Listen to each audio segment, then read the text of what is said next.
supposed to be getting myself ready because we're going to get our passports submitted so I can get mine renewed this year. But I ended up making some cheese, so we'll see how that turns out. This is the first time I've done it.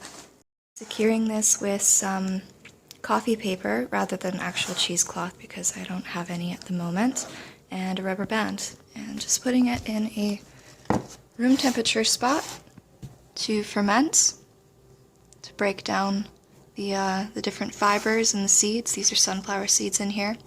Yeah, I can do a video maybe on making vegan cheeses if you want to let me know down below in the comments if that's something you'd like. So that's supposed to sit there for, I think, at least 24 hours, but I'm going to do it for 2 days probably.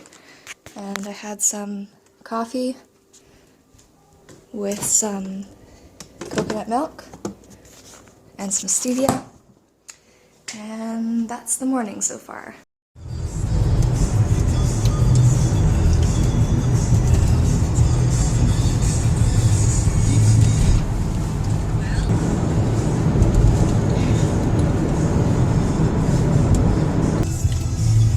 They're sweeping. Alright, we just got home and my passport is good for another 10 years now, which is great because I'm going to Costa Rica for a trip in April. So super excited about that. Had a small cup of coffee this morning with some almond milk, with some coconut milk and stevia. Now I'm going to be making some sugar-free vegan hot chocolate. It's very simple. I use cocoa powder. I use stevia, some more coconut milk, unsweetened, and sometimes I use decaf coffee powder, just to give it a little bit of a coffee flavor. So I'll show you that. Okay, so just about, maybe a cup, half a cup of coconut milk. I don't like to use all coconut milk because I'd go through this jug really quickly if I did, but I just add water to fill up the rest.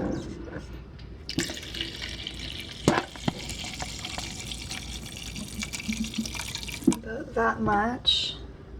It's probably about 2 cups altogether. And then a little bit of coffee powder. There. Get a tablespoon.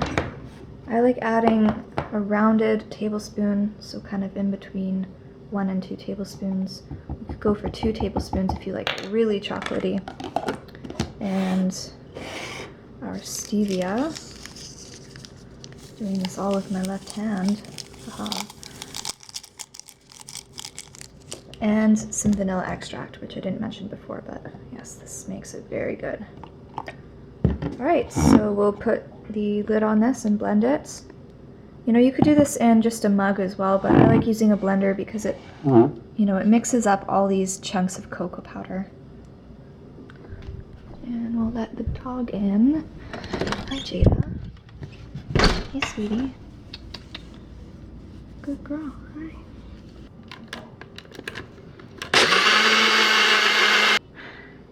So yeah, it gets really frothy. Really nice layer of froth there. And we'll pour it into a mug. I use this big mug anytime I want a hot beverage. And, you could also heat it up in a saucepan on the stove, but I just use a microwave. Put it in there and watch it carefully because it tends to explode on me very often. 55 seconds. Watch it intently. I've had to clean up the microwave like 5 times since I started making this. Okay, I think we're good. Yes. There we go.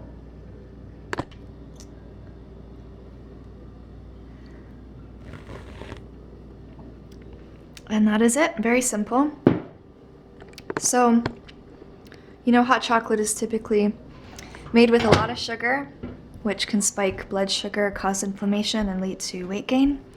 So this is a version that, you can have if you're feeling like hot chocolate. It's winter here in Canada, so I feel like hot beverages all day long. And this is one that I like to have, quite a bit. It's not, stellar for any particular nutrient. Cocoa powder is, I guess all right for copper and iron and fiber. But mostly it's just like a taste thing, and it's pretty good. I usually do my workout, right away in the morning after I drink a hot beverage and, before I put on makeup and stuff. But since we had to go get our passports today, I'm gonna do it now. So I'm just here in my room in the basement where I also work. And basically all I do is I just lift these weights, listen to a podcast. I'm in a tank top and leggings right now, but I'll put on that sweater behind me because, part of the workout for me is sweating a lot. I like that feeling of releasing waters from tissues and just getting a good sweat on. So about halfway through, I take that off and finish up. And basically all I'm doing is just arm workouts. I don't have a lot of muscle, but much more than when I started, that's for sure. And yeah, so I just do push-ups and arm curls and lots of different activities. I'll maybe show you guys one of these days, but not today because I'm going to try to get this done quickly and get to work. And the rest of my day is just spent, on the yoga mat, either squatting like this or sitting down. Sometimes I'll do different stretches, like just whatever feels good. I really like this setup here, just working on the ground and have my laptop in front of me. My back never gets sore this way. I really have stopped sitting in chairs a lot lately.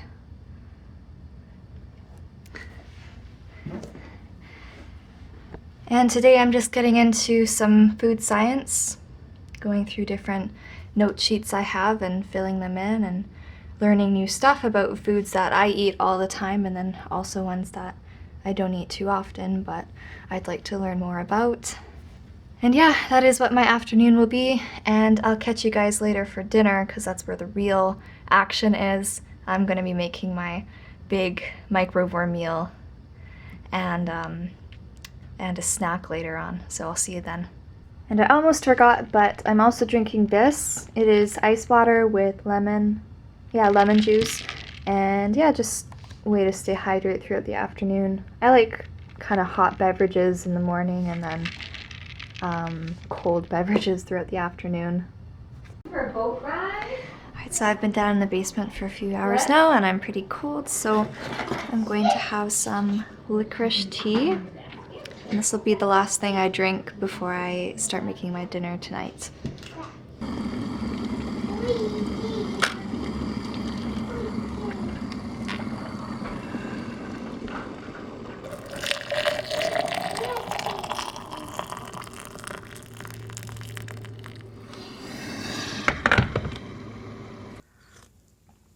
So I've done quite a bit of work this afternoon. It's been fun.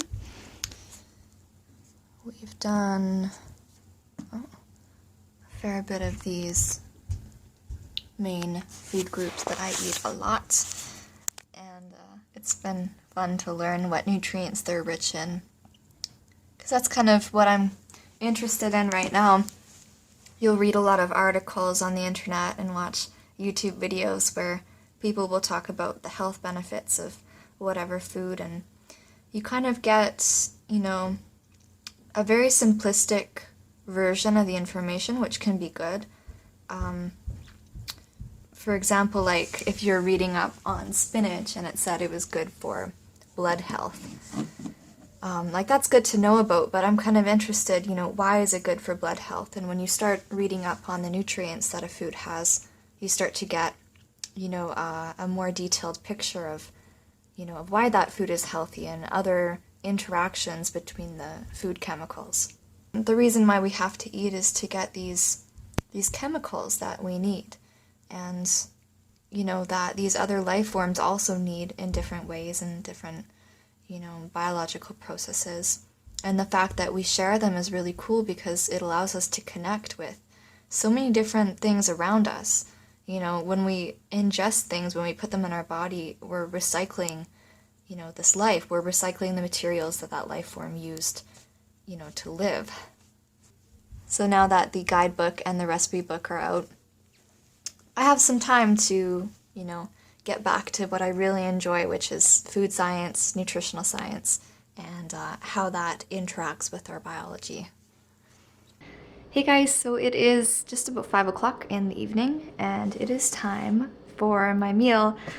I'm always super excited this time of day. So, kind of roughly following the Microvore meal formula, I made it, so I know it pretty well. I use it for, as many meals as I can. And so it's kind of just become whatever's in my fridge, whatever I can put on my plate. And I try to go for lots of variety and just try to balance everything out. So tonight I'm planning on using this spring mix and some of what's left of this bell pepper and some onion, purple onion, and broccoli. I love this package. It's so nice how they're already cut into little florets. And some brown mushrooms. Now for the... Oh, someone's here. Now for the complex carbohydrate part of the formula, I'm going to use the 6-bean medley. And also some sweet potato. So I like to have usually 2 different complex carbs just for variety. And then I'll be making my creamy dill dressing, and I'll show you that. And that should be it for tonight. I'll probably add some of these dried cranberries. And I'll show you what it looks like when it's on my plate and done. So I just finished, and this is how it turned out. I'll kind of walk you through everything that's in here because it is a lot of variety. So some spring mix, sweet potato, trying to stay out of the light here, some brown mushrooms, criminy mushrooms, some little cherry tomatoes, and onion, broccoli. By the way, this, and this are steamed, and obviously this is cooked. This is raw. This came from a can, so pre-cooked but cold. Here is an avocado, just probably half of one. This is raw red bell pepper or capsicum, some dried cranberries, and 1 olive because my dad cracked open a jar here, and yeah, they're really good. I like olives. So here, oh, water's boiling. My parents are making some pasta. I have my dressing here. So this is sunflower seeds. I usually add hemp seeds, but I ran out. And this is the creamy dill dressing that's in the recipe book. If you guys are interested, it's really good. It makes a great dairy replacement for salad dressings, and even uncooked food. It's very, very tasty. So, before I was kind of just dumping this all over, but I've really been enjoying, kind of tasting everything on its own first and then dipping as I feel, I'd like to. So rather than having this cover all of it and all of it to taste like this, I really enjoy just, eating and tasting the unique flavors of each food. And this cheese I'm making that I showed you this morning is basically this dressing, but it'll be in a solid form. So back down in this basement room, I have my food on my yoga mat. And yeah, I'm gonna listen to the rest of that podcast I started this morning for my workout. It is Why We Need Community with Arthur Haynes on the Rewild Yourself podcast. I love this podcast. And it's number 88 if you guys are interested. So I just sit my butt on here and eat and listen. Sometimes I don't even listen to podcasts. I just, sit and admire my food and enjoy all the flavors and just really try to make an experience out of it. That's why I've been having so much variety lately. It's nice to feel like, so many different tastes are engaged and textures and it's just really nice, rather than like one pot meals, which, it can be very tasty too, and we have a bunch of those in our recipe book. I really like kind of a combination of raw and cooked and different colors and textures, and it makes me so satisfied and happy to have balance and variety in my meals, especially since I just eat this one main meal a day. And you'll see later on when I show you my snack before bed that I try to do the same thing even with snacks. So I'm going to settle in and listen to this and eat, and I'll see you guys later. I am going to make some of the cranberry oatmeal cookies from our ebook. I just found out that my friend is sick, so I kind of felt like making cookies and bringing some over for her, and then it'll also make a really nice bedtime snack for tonight. So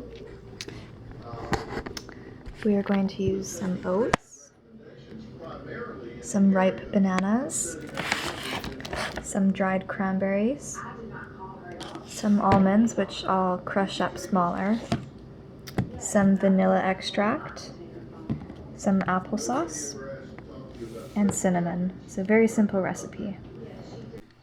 Also, one thing I just about forgot is some plant milk, some non-dairy milk of some sort.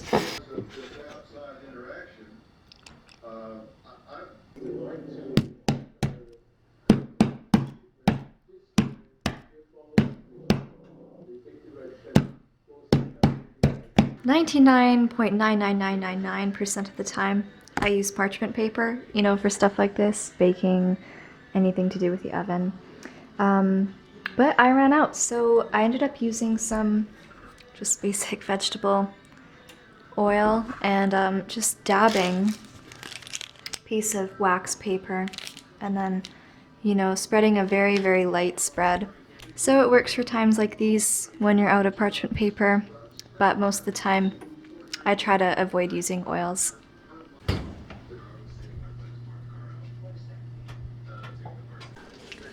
So this is how they turned out. Ooh. They're almost better the second day because they have time to set a little bit.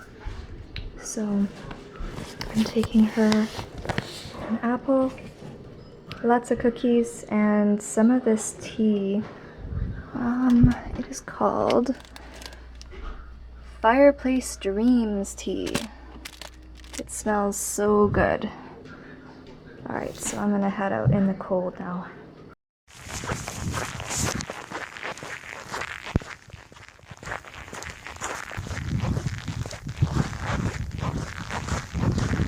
Alright, so I just got home, finished dropping off the cookies at my friend's house and talked to her for a bit. Seems like she's just getting over her cold, so yeah, it was nice to see her. I also brought over some tea and an apple. And I'm having my bedtime snack right now. So, having two of these little cookies here, some almonds, some orange, apple with a little bit of cinnamon sprinkled on top, and some carrots.